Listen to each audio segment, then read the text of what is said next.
The air crackles with unanswered questions. Who departed this mortal coil first, Adam or Eve? It's a query that has echoed through millennia, whispered in hushed tones in theological circles, and debated fiercely amongst those who seek truth within the ancient texts. While Genesis paints a vivid picture of their creation and subsequent fall from grace, a veil of mystery shrouds their final moments. Was it Adam, sculpted from the very earth, who succumbed first to the weight of mortality? Or was it Eve, the mother of all living, who returned to the dust before him? The answer, seemingly lost to time, may unlock a profound understanding of sin, redemption, and the intricate dance between humanity and the divine. Prepare to embark on a journey of discovery as we delve into Scripture, explore forgotten traditions, and seek to unveil the truth behind this enduring enigma. As we unravel this age-old question, remember that it transcends a mere historical curiosity. It speaks to the very heart of human existence. Why does the sacred text offer no definitive answer? What significance lies in this conspicuous silence? Could it be that the absence of detail serves a purpose, directing our gaze towards a more profound truth about humanity's fall and the promise of salvation? Prepare to be captivated by the intricate connections between this seemingly simple question and the foundational narrative of the Bible, the promise of a Savior born of woman. This is a story rich with layers, and by the end of our exploration, you'll perceive the tale of Adam and Eve through a new, transformative lens. Before we continue, we invite you to ponder the question yourself. Who do you believe died first, Adam or Eve? Share your perspective by leaving a 7-7 in the comments below. And be sure to subscribe to our channel and activate the notification bell to stay informed about future investigations into biblical mysteries.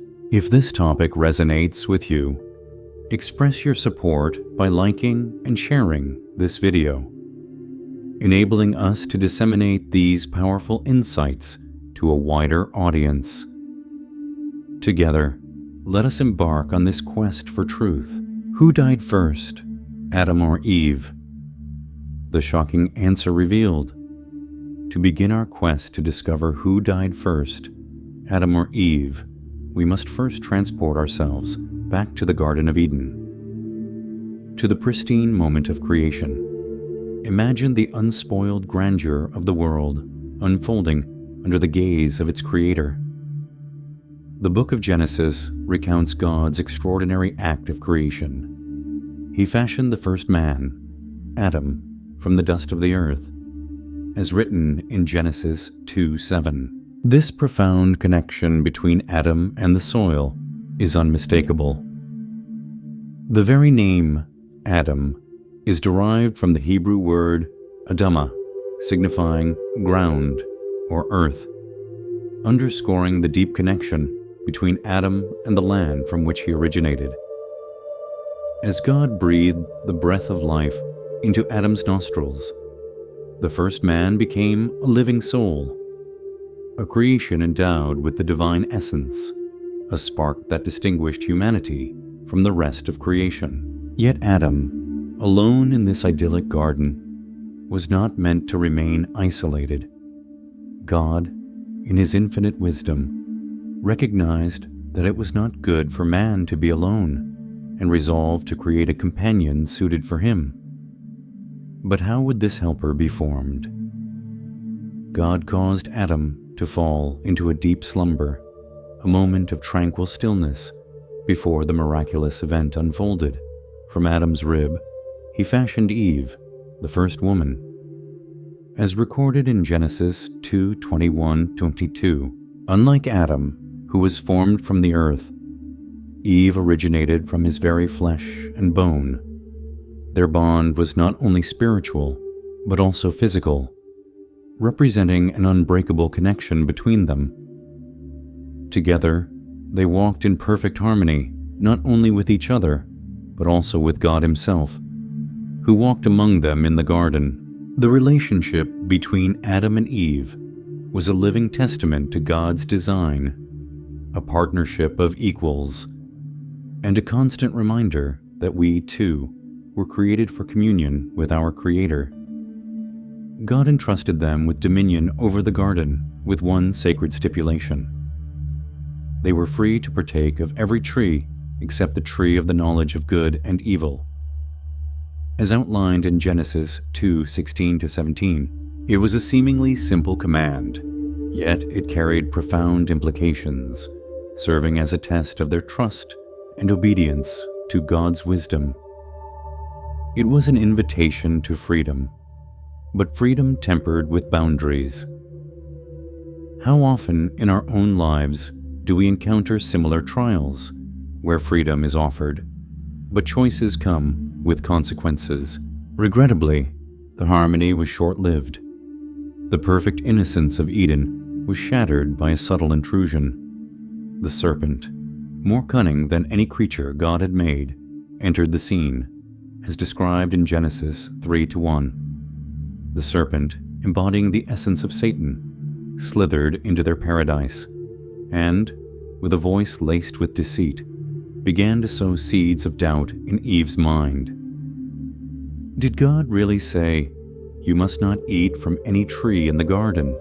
he inquired, challenging the very core of God's command. Eve, responding with clarity, affirmed that they were free to eat from every tree except the tree of the knowledge of good and evil. For in the moment of disobedience, death would ensue, as stated in Genesis 3:2-3. But the serpent persisted, growing increasingly insistent. "You will not certainly die," he countered. "For God knows that when you eat from it, your eyes will be opened, and you will be like God, knowing good and evil." Genesis 3:4-5.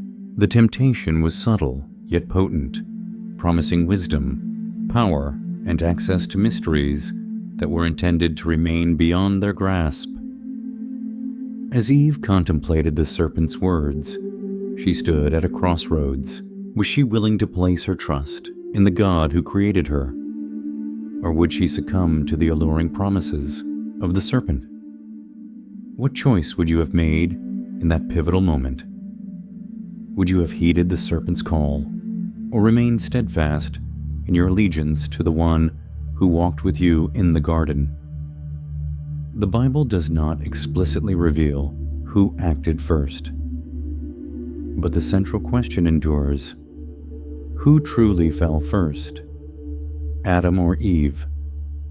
Both were ensnared in the web of temptation, but was there a more profound motive underlying their ultimate downfall? As we continue our exploration, the story unfolds, and the ramifications of their actions cast long shadows over the trajectory of humanity. So, who died first, Adam or Eve? Remain with me, and together we shall uncover the answer. But as we contemplate this mystery, let us also consider, within the garden, who truly succumbed first? Was it Eve, swayed by the serpent's persuasive words? Or was it Adam, who passively observed the events unfold without intervention? The mystery surrounding their deaths may not be as straightforward as it initially seems. Perhaps it holds a deeper meaning, a hidden truth that is revealed only through the passage of time. In this crucial moment, we witness the initial seeds of deception and doubt being planted into the tapestry of human history. Eve, standing at the edge of the garden, was tempted by the serpent's cunning words, enticed by the promise of wisdom and the allure of becoming like God. It represented more than just a piece of fruit. It symbolized the opening of a gateway to forbidden knowledge, a gateway that, once breached, could never be closed. In that instant, Eve's desire overshadowed her trust in God, and she reached out, plucked the fruit, and consumed it. This action, while seemingly insignificant, carried far-reaching consequences. It marked a turning point in the narrative of creation, a moment that would irrevocably alter the course of humanity. However, the temptation did not end with Eve. She then presented the fruit to Adam, who stood beside her, observing the unfolding events. The Bible indicates that Adam consumed the fruit without protest, as described in Genesis 3-6. He too succumbed to the same temptation. But why did Adam remain silent? Why did he not attempt to stop Eve or even question her actions? Was he simply captivated by her presence? Or was he too deceived by the serpent's lies? As he took that fateful bite, the weight of their disobedience was sealed, not only for them, but for all of humankind. This moment transcends the realm of an ancient story. It represents the beginning of a journey through sin, shame, and the desperate need for redemption. The consequences of their actions reverberate throughout the entire narrative of the Bible, a story of fall, restoration, and the hope of salvation. Their transgression became humanity's shared inheritance, but from that same lineage, a Savior would emerge, offering restoration to what was lost. But here's the question that continues to beckon. Who died first, Adam or Eve? Was it Eve, driven by the desire to attain knowledge, who ate first? Or was it Adam, who followed her lead without hesitation? The Bible provides no definitive answer. However, the question remains significant. Was it Eve's act of rebellion that marked the beginning of death? Or was it Adam's choice to follow, to partake, to succumb? To fully comprehend who died first, we must look beyond their physical demise and delve into the spiritual death that both experienced in that pivotal moment. The true death they encountered was a separation from God, a severing of the divine connection that had once walked with them in the garden. As we delve deeper into the biblical text, uncover historical and archaeological clues, and examine the interpretations of scholars throughout the centuries, we may just uncover an answer that defies our expectations. Perhaps the answer lies not in who physically passed away first, but in the deeper meaning of death itself. The death of innocence, the death of the perfect union with God. Stay with me as we explore this mystery, for the journey is only beginning. In the aftermath of Adam and Eve's disobedience to God's direct command, the serene harmony of the Garden of Eden shattered irrevocably.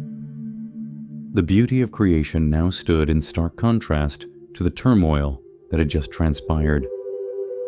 For the first time, the divine presence seemed distant, and a heavy atmosphere of guilt and shame permeated the air. The Bible vividly portrays God walking in the garden during the cool of the day, calling out to his creation, "Where are you?" Genesis 3-9. This question was not born out of ignorance. God knew their exact location. Rather, it was a moment of confrontation, a divine invitation for Adam and Eve to emerge from their hiding place and face the ramifications of their choices. It was their moment of reckoning. The tone of God's inquiry was not one of mere curiosity, but of profound sorrow. "Where are you?" echoed through the garden, not because God was lost, but because Adam and Eve had lost something precious: their innocence, their trust, and their perfect relationship with Him. The moment they consumed the forbidden fruit, walls began to rise between them and God, transforming the garden, once a sanctuary of intimacy and peace, into a place of separation. It is noteworthy that God addressed His creation in a specific order. He first called out to Adam, the first human created, and the one entrusted with leadership and protection. This is a crucial detail. Even though Eve had taken the first bite of the fruit, God's confrontation began with Adam. As the head of the family, Adam bore a special responsibility to lead and protect, not only within the garden, but also in the sacred relationship between himself, Eve, and God.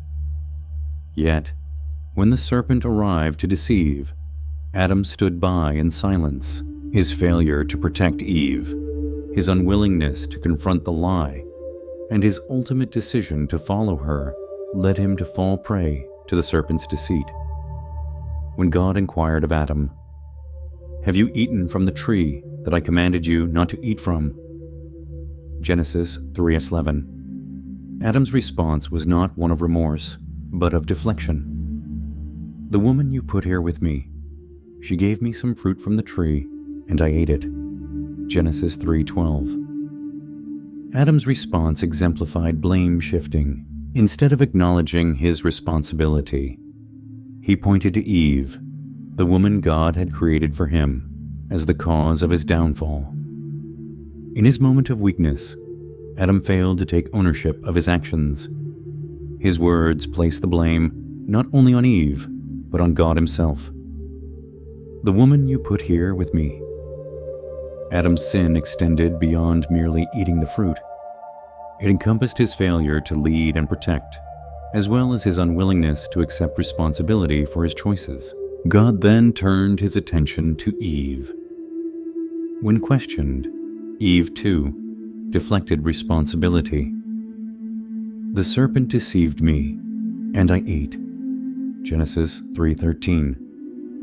Eve admitted to being deceived, but once again shifted the blame to the serpent. She failed to acknowledge her role in the disobedience, and instead attributed the entire blame to the tempter. This cycle of blame shifting reveals the fractured relationship not only between Adam, Eve, and God, but also between Adam and Eve themselves. Instead of owning their actions, both resorted to blame, pointing fingers rather than seeking reconciliation and forgiveness. This moment of blame shifting is not merely an ancient story. It is a reflection of a recurring tendency throughout human history. How often do we, too, attribute our mistakes to others or to circumstances, rather than acknowledging our own role in the situation?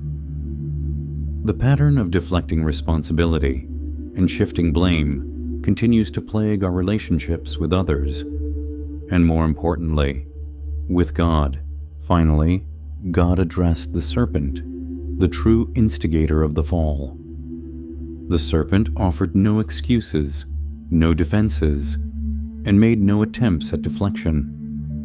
He had led Eve into sin, and now, as the true source of the deception, he was held accountable.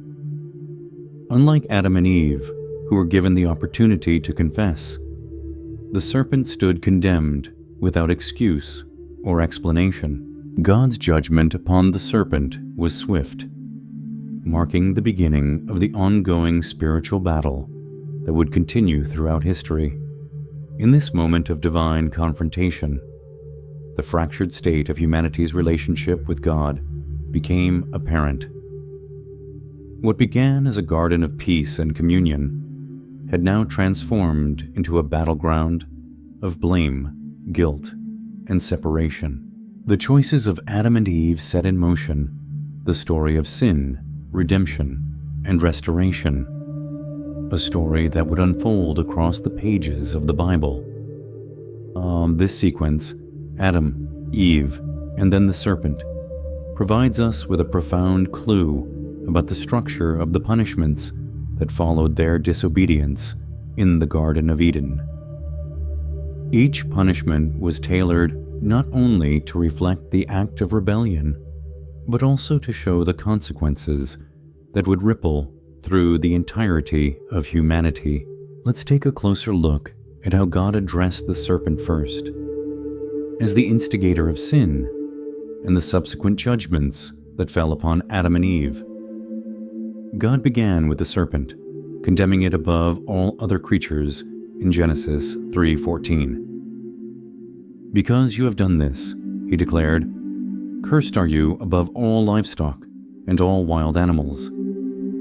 The serpent would now crawl on its belly and eat dust all the days of its life. But the curse on the serpent wasn't just about physical transformation. In what is known as the Proto-Evangelium, or the First Gospel, God made a profound prophecy about a future battle between the serpent and the woman, and between their respective offspring. "He will crush your head, and you will strike his heel." Genesis 3:15. This prophecy foreshadows the ultimate victory of Christ over Satan, a victory that would come many generations later. The serpent's defeat is guaranteed, but its defeat would come through suffering. The striking of the heel, pointing directly to Christ's sacrifice on the cross. Then, God turned to Eve, whose punishment was twofold. Genesis 3:16 says, "I will greatly increase your pains in childbearing. With pain you will give birth to children. Your desire will be for your husband, and he will rule over you." This wasn't just a statement of physical pain. It marked a fundamental shift in the human experience. Eve's role as a mother would now be intertwined with profound pain, yet also profound joy, as she would bring new life into the world. This pain, however, wasn't only physical. God's words also spoke of a new dynamic between Eve and Adam. Their perfect partnership would now be strained by conflict and the desire for dominance. Eve's desire would be for her husband, meaning she would long to be in control, yet Adam would rule over her. This is a painful transformation in their relationship, one that would echo throughout human history. The harmony they once shared was now fractured. Eve's punishment foreshadows not only her personal suffering, but the deeper relational struggles between men and women throughout history. It speaks of a world where desire and power dynamics would shape human relationships, creating tension and strife. The birth of her children, particularly the tension between her sons, Cain and Abel, would illustrate the deep emotional and spiritual cost of humanity's fall. Finally, God addressed Adam. His punishment, however, was the most directly connected to the earth itself. Genesis 3:17-19 states, "Because you listened to your wife and ate from the tree about which I commanded you, you must not eat of it. Cursed is the ground because of you. Through painful toil, you will eat food from it all the days of your life." For Adam, the curse was not just physical. It affected the very land that he was created from. The earth, once a garden of plenty, would now yield thorns and thistles, and Adam would have to labor tirelessly to survive. No longer would the earth easily provide for him. The ground that had once been fruitful would now resist his efforts. God's words, "By the sweat of your brow, you will eat your food until you return to the ground." Genesis 3:19 carried an additional weight, the curse of mortality. The work that was meant to be a fulfilling part of life would now be a painful struggle. The sentence was clear: "For dust you are, and to dust you shall return." This was the first pronouncement of death in human history, a death that applied not only to Adam, but to all of mankind. While both Adam and Eve would experience death, it was Adam's punishment that seems to directly tie him to the earth, which would now be a source of hardship and toil until his return to it. This connection between Adam and the earth has led some scholars to speculate that Adam's labor and the physical strain placed upon him might have resulted in an earlier death than Eve's. His relentless toil, fighting against the cursed land was a heavy burden, and the physical toll it took could have hastened his death. But could this theory be accurate? To explore this, we must delve deeper into the biblical narrative and historical context. What do the texts suggest about the timing of their deaths? Was Adam's physical labor truly the key factor in his eventual death?